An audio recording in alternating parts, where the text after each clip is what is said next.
4 Notícias. Oferecimento. Taust faz toda a diferença.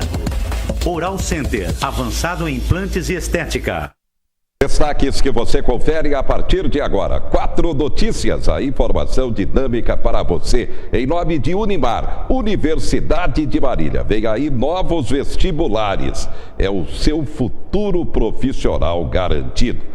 Feminicídio na Zona Norte de Marília. Professora da Rede Municipal de Ensino é assassinada pelo namorado com pelo menos 10 facadas. Elizabeth Aparecida Ribeiro tinha 37 anos de idade. Foi morta pelo namorado Jefferson Carlos da Silva, 28 anos. O Jefferson fugiu após o crime. Inflação oficial, 2,95% em 2017, a menor dos últimos 19 anos.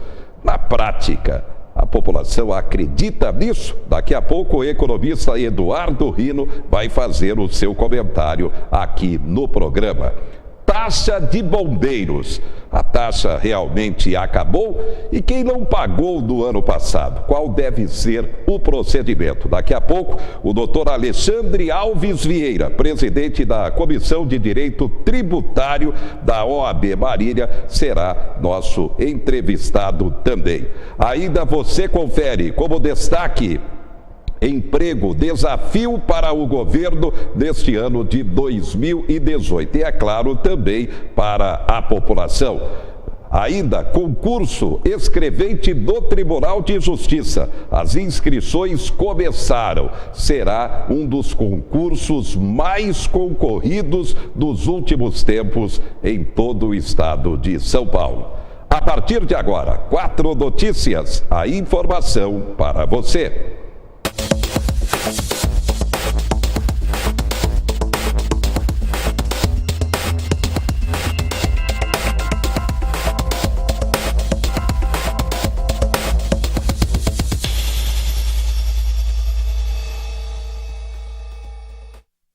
Grave feminicídio nesta quarta-feira em Marília. Aliás, o primeiro do ano. O fato aconteceu na zona norte da cidade. A professora Elizabeth Aparecida Ribeiro, 37 anos de idade, ela foi assassinada a facadas. Você vê a foto dela aí, pelo menos 10 facadas no bairro Palmital, na zona norte de Marília. O crime, motivação passional, foi cometido pelo namorado, o mototaxista Jefferson Carlos da Silva, 28 anos. A foto do Jefferson, que está foragido, você vê aí também. Segundo informações da Polícia Militar, no final da manhã desta quarta-feira, a mãe do acusado fez uma ligação para o telefone 190, comunicando que o filho teria ido até a sua casa na Vila Altadeira e que ele apresentava arranhões nas roupas, dizendo que tinha assassinado a namorada e que iria se matar. Segundo a polícia,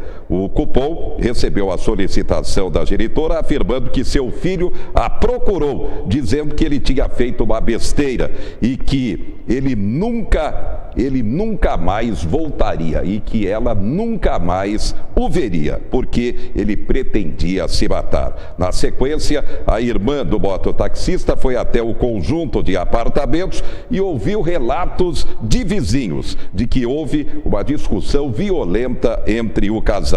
E aí o imóvel estava trancado e ela solicitou a presença da polícia militar. Aí ficou constatado que a Elizabeth Aparecida Ribeiro, 37 anos de idade, tinha sido assassinada com várias facadas. O Jefferson Carlos da Silva, 28 anos de idade, permanece foragido. É um caso de feminicídio. E, é claro, a lei está mais rigorosa para crimes contra a mulher. A doutora Kátia Boulos, que é da Comissão da Mulher, advogada do Estado de São Paulo, da OAB Paulista, fala sobre a nova lei. Também existe um apenamento mais grave, quer dizer, de 12 a 30 anos de reclusão, quando o homicídio seria de 6 a 20 anos. Além disso, também é pela razão da condição de ser mulher, então, logicamente, abrange a violência doméstica e familiar, né, e abrange também a questão da discriminação. né, praticar a morte, matar a mulher pelo fato de ser mulher, né, por discriminar. E também o fato de que, quando ocorre no ambiente familiar, e isso nós temos aí a Lei Maria da Penha, que é uma das leis mais modernas e melhores do mundo, né, nós já temos um tratamento todo específico. Então, vem ao encontro desse contexto jurídico que é necessário para defender os direitos da mulher que sofre violência. Eu acho que pelo fato de agravar a pena, inclusive a questão a questão da progressão do regime, que muda, né, pelos crime hediondo, sendo um crime hediondo e sendo feminicídio, então não terá direito à fiança, não terá direito à graça, a indulto. E isso tudo também, logicamente, que já traz todo um sistema que mostra que é de defesa e que vai ser aplicado. O que não pode é a sensação de impunidade. Você pratica violência e não acontece nada. Então, acontece. Então, nesse ponto, a lei vem mostrar que o sistema é rígido, ele endurece para quem pratica o crime, até no sentido de conter, de coibir, para não precisar ser aplicada a pena. Elizabeth Aparecida Ribeiro, 37 anos, morava sozinha nesse conjunto de apartamentos da Zona Norte de Marília, no bairro Palmital, que você viu nas fotos. E ela lecionava na EMF Américo Capelosa. Também deu aulas na EMF Edneia Sola. Agora, a polícia está no encalço do Jefferson Carlos da Silva, 28 anos, o assassino. Vamos aguardar. Inflação oficial em 2017, abaixo do piso pela primeira vez, 2,95%, é a menor em 19 anos. Agora, e na prática, a população acredita nisso? Nosso convidado especial, o economista Eduardo Rino. Rino, boa noite. Boa noite, José Henrique. Boa noite a todos. José Henrique, os índices, a forma... O microfone, Rino, por favor. Eduardo Rino, boa noite novamente. Boa noite, desculpe estar sem o microfone. Boa noite a todos. José Henrique, a forma de se calcular a inflação é a mesma de todos os países ditos civilizados. Então, no nosso caso, também seguimos todos esses preceitos e que são preceitos válidos, que o país precisa demonstrar qual é a sua inflação anual e essa inflação, ela é uma média ponderada. Como eu não gosto de decorar, deixa eu listar os itens que são analisados. Os grupos são divididos por alimentação e bebidas, são os que têm um peso maior na formação do índice inflacionário. Depois temos habitação, artigos residenciais, vestuário, transporte, saúde e cuidados pessoais, despesas pessoais, educação e comunicação. Nesse ano, nós tivemos uma safra de alimentos bem propícia pelo clima, choveu na hora certa, então nós tivemos aí uma deflação de 4,85% no índice alimentação. E por ser o de maior peso, foi um dos indicadores de trazer a inflação para o patamar divulgado no dia de hoje, de 2,95%.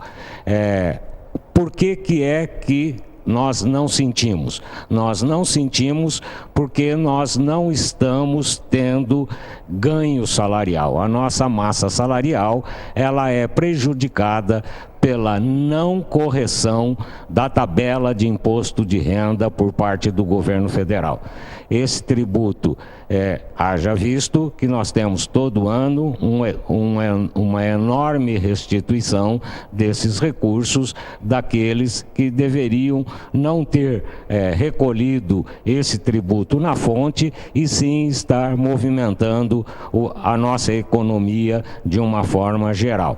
Então, esses dois fatores que se tornam impeditivo que nós, como réis cidadão, assalariados, percebamos que a inflação não caiu nos moldes que o governo diz. Aliás, estou vendo aqui a manchete da Folha de São Paulo: queda dos preços de alimentos levou a inflação fora da meta. Exatamente isso, não, Rino? Perfeitamente. É esse cenário que nós tivemos.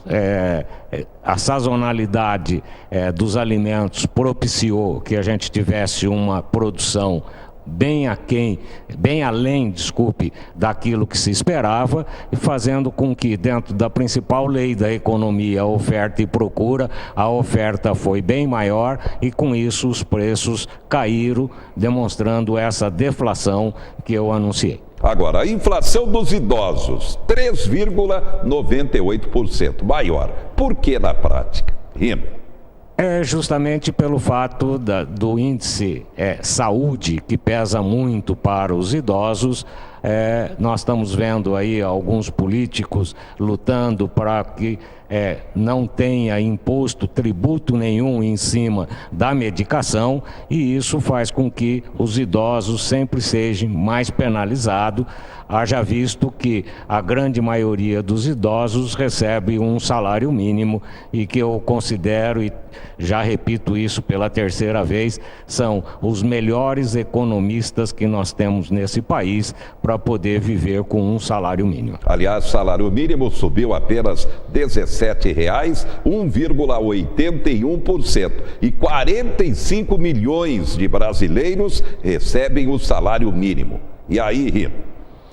Zé Henrique, essa é uma lei feita pelos presidentes anteriores, que de um dos fatores para ter, vamos dizer assim, a credibilidade na população, ter a população do seu lado, fazia com que nós tivéssemos sempre uma elevação acima da inflação no salário mínimo. Só que foi-se criada uma lei, e a lei foi seguida pelo atual ministro da Fazenda, aplicando o coeficiente que essa lei determina, que é do ano passado, de 2016, mais alguma variação de 2017, tendo por isso dado somente esse reajuste para o salário mínimo. Se nós formos analisar o que está na nossa Constituição, o Diese soltou essa semana, o salário mínimo deveria ser de R$ 3.582 e alguns centavos. Isso demonstra o que as nossas autoridades competentes e os nossos políticos vivem tendo benesses em detrimento do sofrimento da população. E o que é mais esquisito ainda, né, pelo fato da inflação ser abaixo da meta de 3% estabelecida pelo Conselho Monetário Nacional, coube ao presidente do Banco Central justificar esse coeficiente ao ministro da Fazenda. Quer dizer, extrapolar a maior como vinha, não se precisava fazer nenhuma justificativa, e aonde estavam os erros. Só para a gente concluir, num ano de eleições, o que esperar da economia brasileira em 2018? O Banco Mundial espera crescimento do PIB de pelo menos 2%. Dá? Zé Henrique, tudo vai depender do cenário econômico. Eu costumo traçar esse cenário sobre 3 aspectos. Vamos dizer assim, o mais real dele possível é que nós tenhamos uma campanha nas nossas eleições agora, candidatos demonstrando para a população qual é o seu plano para o país e não para o seu partido. Faz desde o governo Médici que nós não vemos nenhum candidato à presidência da República fazer um planejamento do seu governo para os próximos 4 anos, para que a gente tenha uma noção do que será investido e do que não será investido por esse governo. Então, se esse cenário se concretizar, nós teremos condições de um crescimento de até 3%. Se nós tivermos um candidato, e for eleito um candidato com ideias populistas, tudo que foi feito até agora do sacrifício da população vai sofrer enormemente, porque nós não temos condições de brincar que nós ainda não saímos da nossa recessão. Estamos saindo a passos curtos, haja visto que nós estamos vendo que a abertura de empregos é o último cenário que os empresários começam a se preocupar. eles têm uma ociosidade de produção nas suas indústrias, então isso seria um desastre. E a perspectiva maior é que nós tivéssemos, de fato, um bom político eleito, que nós tivéssemos um Congresso Nacional se preocupando com o país e não, me desculpe a expressão, meia chula, com o seu umbigo para se reelegerem daqui a 4 anos, que é o que nós estamos observando até agora. Muito bem. Obrigado ao economista Eduardo Rino. Poupança tem maior ganho real desde 2006. Reajuste para aposentados que recebem acima do mínimo deve ficar em 2,07%. Tribunal Superior do Trabalho vai decidir se a reforma trabalhista só vai afetar novos contratos. São destaques do momento da economia. Daqui a pouco, a taxa de bombeiros realmente acabou? Quem não pagou no ano passado? O que vai acontecer? E também, febre amarela, a preocupação em todo o estado. A gente volta já já.